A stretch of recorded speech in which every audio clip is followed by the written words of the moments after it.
स्वागत है दोस्तों अपने YouTube channel ITI technical course में। दोस्तों ये क्लास जो है एम्प्लॉयबिलिटी स्किल की क्लास है और आज की सेकंड क्लास है। एक क्लास हो चुकी है, आज की ये दूसरी क्लास है। हम लोग फर्स्ट वाले क्लास में 15 क्वेश्चन किए थे। आज के भी इस क्लास में अपन लोग 15 क्वेश्चन ही करेंगे।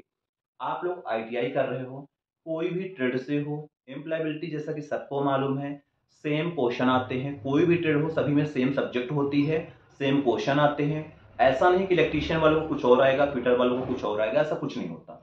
आप लोग जो भी ट्रेड्स हो ऐसे क्वेश्चन आप अटेंड करना। ये निमी मॉक टेस्ट है, निमी से ही क्वेश्चन उठाया गया है, क्योंकि सबको भी मालूम है कि जो पेपर होता है सीबीटी एग्जाम पेपर में निमी के ही क्वेश्चन आए जाते हैं।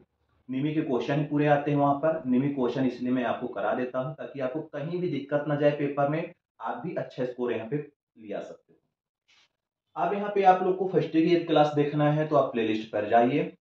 फर्स्ट ईयर एम्प्लॉयबिलिटी स्किल के नाम से फोल्डर बना है, सेकेंड ईयर एम्प्लॉयबिलिटी स्किल के नाम से फोल्डर बना है।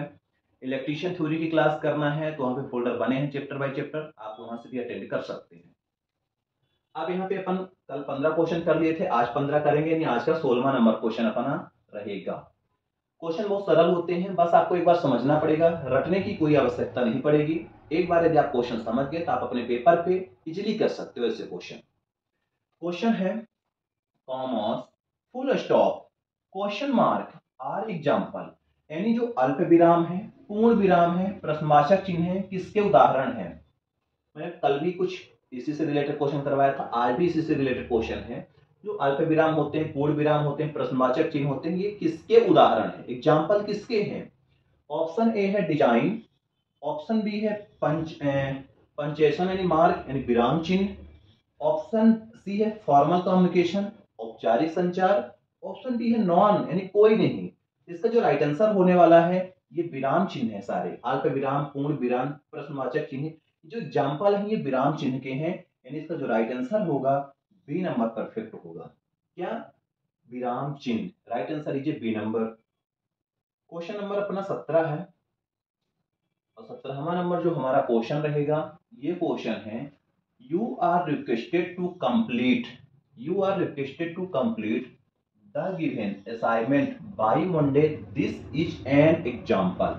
भाई आपसे अनुरोध है कि दिए गए कार्य को सोमवार तक पूरा करें। यह उदाहरण किसका है। आपको कोई काम दिया गया, कोई टास्क दिया गया है, अब आपको वो मंडे तक करना है, सैटरडे है, आपके पास कल संडे का पूरा दिन बाकी है, मंडे को चेक कराना है। ये जो एग्जाम्पल होते हैं किसका एग्जाम्पल है। ऑप्शन ए जैसे दिया है अवशिष्ट संचार यानी इम्पोर्टेक कम्युनिकेशन, दूसरा है फॉर्मल कम्युनिकेशन यानी औपचारिक संचार, तीसरा है इनफॉर्मल कम्युनिकेशन यानी अनौपचारिक संचार, ऑप्शन डी है ओरल कम्युनिकेशन यानी मौखिक संचार। अब यहाँ पे जो इसका राइट आंसर होने वाला है ये होगा फॉर्मल संचार, यानी कहीं ना कहीं औपचारिकता दिखाना पड़ेगा, औपचारिक तरीके से आपको काम करना पड़ेगा, इसी को बोला जाता है फॉर्मल कम्युनिकेशन। राइट आंसर लीजिए बी नंबर। क्वेश्चन नंबर 18, अपने 17 क्वेश्चन हो गया है, क्वेश्चन नंबर अपना 18 रहेगा। क्वेश्चन ये है हाव भाव, क्या क्वेश्चन है, हाव भाव, चेहरे के भाव, आंखों का संपर्क, ये जो उदाहरण है किसके उदाहरण है। वही है गेचर्स, फेस एक्सप्रेशन, आई कांटेक्ट और एग्जांपल। आपके चेहरे के हाव भाव से, आंखों के देखने से तरीके से, आपके जो चेहरे के हाव भाव, आंखों के संपर्क, ये जो किसके उदाहरण है आपको बताना है। ऑप्शन ए है वर्बल कम्युनिकेशन यानी मौखिक संचार, ऑप्शन बी है non verbal communication, option C है एक्टिंग स्किल अभिनय स्किल, ऑप्शन डी है कम्युनिकेशन स्किल। हमने बताया था कि जिस बात में, जिस सेंटेंस में शब्द का प्रयोग किया जाता है वो होता है वर्बल कम्युनिकेशन। वर्बल कम्युनिकेशन यानी मौखिक संचार। जिस बात में, जिस इशारों में शब्द का प्रयोग नहीं किया जाता वो होता है नॉन वर्बल। अब यहाँ पे आपके चेहरे के हाव भाव, जैसे कि मैं अपने घर पे जाता हूँ तो मैं गुस्से पे हूँ तो हमारे बच्चे देखकर मुझे समझ जाएंगे आज पापा गुस्से पे हैं, शांत रहो। हम बोले नहीं कि हम गुस्से पे मारेंगे, मगर वो समझ गए पापा गुस्से पे, मतलब हमारे हाव भाव से, हमारे चेहरे की एक्सप्रेशन से, हमारे आंखों के देखने के तरीके से समझ गए कि हमारे पापा गुस्से में हैं। मतलब मैं बोला नहीं हूँ, मैंने ऐसे किया समझ गए बच्चे कि पापा बोले मारेंगे। किसी को मैंने बाय किया, सामने वाला समझ गया कि हाथ हिला रहे हैं, नहीं बाय कर रहे हैं। ऐसी चीजें जिसमें हम आवाज नहीं निकाल रहे, हम बोल नहीं रहे हैं, शब्द का प्रयोग नहीं कर रहे हैं, मगर सामने वाला मेरी भावनाओं को समझ पा रहा है, ऐसे जो सेंटेंस होते हैं इनको नॉन वर्बल बोला जाता है। जिसमें से हम बात करते हैं, जिसमें से हम किसी को बोलते हैं कुछ, वो चीज जो होती है वो वर्बल कम्युनिकेशन होती है। आपने फर्स्ट ईयर में पढ़ा होगा वर्बल क्या होता है, नॉन वर्बल क्या होता है, कम्युनिकेशन के प्रकार है। ठीक, इसका राइट आंसर लीजिए बी नंबर होगा। क्वेश्चन नंबर 19 की ओर चलते हैं। हमारा क्वेश्चन 19 हमा है, ये भी क्वेश्चन अच्छा है। क्वेश्चन ये है कि मुझे कार्यस्थल सुरक्षा के बारे में शिकायतें मिली हैं। कार्यस्थल सुरक्षा के बारे में शिकायतें मिली हैं, कृपया उन्हें तुरंत जांचें, विवरण मेरे साथ साझा करें। यह किसका उदाहरण है? बोल रहा है कि कार्यस्थल में सुरक्षा के बारे में कुछ शिकायत या नोटिस मिल गई है। जहाँ पे हम लोग काम करते हैं, जहाँ पे हमारी ऑफिस है, जहाँ पे हमारी फैक्ट्री है, तो कार्यस्थल पर सुरक्षा से रिलेटेड, सुरक्षा के बारे में, सेफ्टी के बारे में कुछ शिकायत मिली है। कृपया उन्हें तुरंत चेक करें, यानी जांचना है, विवरण मेरे साथ साझा करें, यानी उसका जो एग्जाम्पल है विवरण साझा करें। ये जो इस प्रकार के एग्जाम्पल होते हैं, किस प्रकार के एग्जाम्पल, किस प्रकार के उदाहरण है? I have received complain about work place safety. एक कंप्लेन मिली है सेफ्टी के बारे में जहां पे आप काम करते हो। Please check them immediately and share the detail with me. This is example. आपको उसके बारे में जांचना है, चेक करना है, फिर वो डिटेल्स मुझे शेयर करना है। ऑप्शन ए है कैजुअल कम्युनिकेशन यानी आकस्मिक संचार। ऑप्शन बी है फॉर्मल वर्क प्लेस कम्युनिकेशन यानी औपचारिक कार्यस्थल संचार। ऑप्शन सी है इनफॉर्मल कम्युनिकेशन यानी अनौपचारिक संचार। ऑप्शन डी है इनफॉर्मल वर्क प्लेस कम्युनिकेशन यानी अनौपचारिक कार्यस्थल संचार। अब यहाँ पे इसका जो राइट आंसर होने वाला है ये होगा ए नंबर, यानी फॉर्मल वर्क प्लेस कम्युनिकेशन, औपचारिक कार्यस्थल संचार।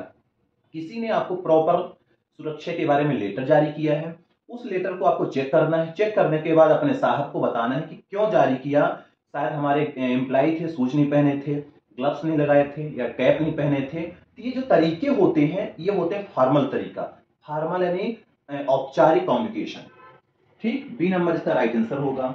यदि यहीं पे हम गलत तरीके से बात करते, क्यों भाई जूता क्यों नहीं पहने, क्यों भाई टोपी क्यों नहीं लगाए, ग्लव्स क्यों नहीं लगाए, चश्मा क्यों नहीं लगा के आए, चलो यहां से बाहर जाओ, ये होता है अनौपचारिक तरीका। किसी से अनौपचारिक तरीके से बात करना ये होता है। भाई हमको नोटिस जारी कर दिए, उनको मैनेजर देखा, उसके अधिकारी चेक करे, उनको सही करे सुरक्षा के बारे में। ऐसा नहीं कि हम उनके गए और बिल्कुल बोलने लगे गलत बातें, ये होते इनफॉर्मल। ये मतलब जो तरीका बोला है, एग्जाम्पल है, ये एक फॉर्मल तरीका है या औपचारिक तरीका है, फॉर्मल कम्युनिकेशन इसको बोल सकते हो। क्वेश्चन नंबर हमारा 20 हमा है। क्वेश्चन नंबर 20 है ग्रीटिंग हेल्प यू टू। अभिवादन आपकी मदद करता है। ग्रीटिंग्स हेल्प यू टू, अभिवादन आपकी मदद करता है। आगे खाली स्थान बाकी है। पहला ऑप्शन है एक संबंध स्थापित करें किसी ऐसे व्यक्ति के साथ जिससे आप मिलते हैं और औपचारिक अनौपचारिक स्थितियों में। ऑप्शन बी है एक संबंध स्थापित करें किसी ऐसे व्यक्ति के साथ जिससे आप मिलते हैं औपचारिक स्थितियों पे, बिल्कुल नहीं। ऑप्शन सी है एक संबंध स्थापित करें किसी ऐसे व्यक्ति के साथ जिससे आप मिलते हैं अनौपचारिक स्थितियों में। ऑप्शन डी है सौहार्दपूर्ण स्थापित करें संबंध। अब यहाँ पे आपको जो आंसर होगा, अभिवादन आपकी मदद करता है कि एक संबंध स्थापित करें किसी ऐसे व्यक्ति के साथ जिससे आप मिलते हैं औपचारिक और अनौपचारिक स्थिति पर, यानी फॉर्मल और इनफॉर्मल स्थिति पर आप मिलते हैं, सिचुएशन पर मिलते हैं, ऐसे व्यक्ति के आप संपर्क में रहें। राइट आंसर लीजिए ए नंबर परफेक्ट होगा। क्वेश्चन नंबर 21 की ओर चलते हैं। 21 नंबर हमारा क्वेश्चन है। क्वेश्चन ये है कि जब आप आईटीआई के अंदर या बाहर प्रशिक्षण से मिलते हैं तो वह when you meet the instructor inside or outside the ITI it is, मतलब कोई भी इंस्ट्रक्टर से आप मिलते हो, कोई भी अपने सर लोगों से आप मिलते हो, आईटीआई के अंदर हो या आईटीआई के आप बाहर कहीं मिले हो, तो आप कैसे व्यवहार करोगे? ऑप्शन ए है ऑलवेज फॉर्मल, हमेशा औपचारिक तरीके से। ऑलवेज इनफॉर्मल, हमेशा अनौपचारिक तरीके से। सी है formal inside the ITI, ITI के अंदर हमेशा औपचारिक। बोल रहा है कि informal outside, the ITI, ITI के बाहर अनौपचारिक नहीं। हमें हमेशा अपने जो हमारे सर लोग हैं, चाहे आईटीआई के अंदर हो, कैंपस के चाहे बाहर हो, कहीं भी मिले, हमें उनको औपचारिक तरीके से स्वागत करना चाहिए, औपचारिक तरीके से मिलना चाहिए। यानी ऑलवेज फॉर्मल, हमेशा औपचारिक तरीके से रहना चाहिए। राइट आंसर लीजिए ए नंबर परफेक्ट होगा 21 नंबर का। क्वेश्चन नंबर हमारा 22 नंबर है। क्वेश्चन 22 है, in the context of an interview greeting is to be use. बोला कि किसी भी साक्षात्कार, साक्षात्कार यानी इंटरव्यू के संदर्भ में अभिवादन करना है, इस्तेमाल किया जाता है। ऑप्शन ए है फॉर्मल, ऑप्शन बी है informal, option D friendly, option D है ऑर्डरली यानी सादरपूर्ण। भाई आप कहीं भी इंटरव्यू देने गए हैं तो आपको फॉर्मल तरीके से वहां पे मिलना चाहिए, अभिवादन करना चाहिए। राइट आंसर लीजिए ए नंबर होगा, औपचारिक तरीका। क्वेश्चन नंबर अपन चलते हैं 23 की और 23 नंबर हमारा ये बोला है कि when you make an inquiry at the bank it is situation. जब आप किसी बैंक में पूछताछ करते हैं तो यह स्थिति होती है। ऑप्शन ए एन इनफॉर्मल, एक अनौपचारिक, बी है एक फॉर्मल, एक औपचारिक तरीका, सी है एक फ्रेंडली, एक मिलानुसार, डी है एक कैजुअल, एक आकस्मिक। भाई आप किसी भी बैंक में जाते हो कि सर मुझे आप बता दीजिए कि हमारे अकाउंट में कितना बैलेंस है, तो आपको एक औपचारिक तरीका से मिलने चाहिए बैंक अधिकारियों से। राइट आंसर ये बी नंबर होगा, एक औपचारिक तरीके से बैंक मैनेजर, बैंक के एम्प्लॉय से आपको बात करना चाहिए। क्वेश्चन नंबर हमारा है 24 नंबर। 24 नंबर जो क्वेश्चन है, बोला कि during the covid pandemic, it is better to than shake hand and से नमस्ते एंड कोविड-19 महामारी के दौरान। क्वेश्चन ये है कि कोविड-19 महामारी के दौरान हाथ मिलाने से बेहतर है क्या।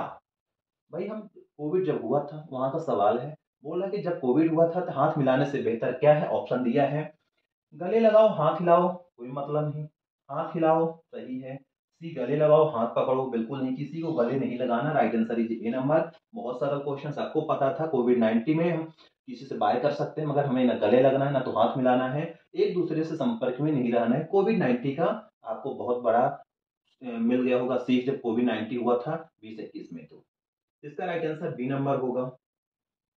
क्वेश्चन नंबर 25 की ओर चलते हैं। 25 बोला a good dash dash help to create good first impression. बोला कि एक अच्छा बनने में मदद करता है प्रभाव जमाना। ऑप्शन ए है फैमिलियर पारिवारिक, फ्रेंडली मित्रता, self introduction, all of the above.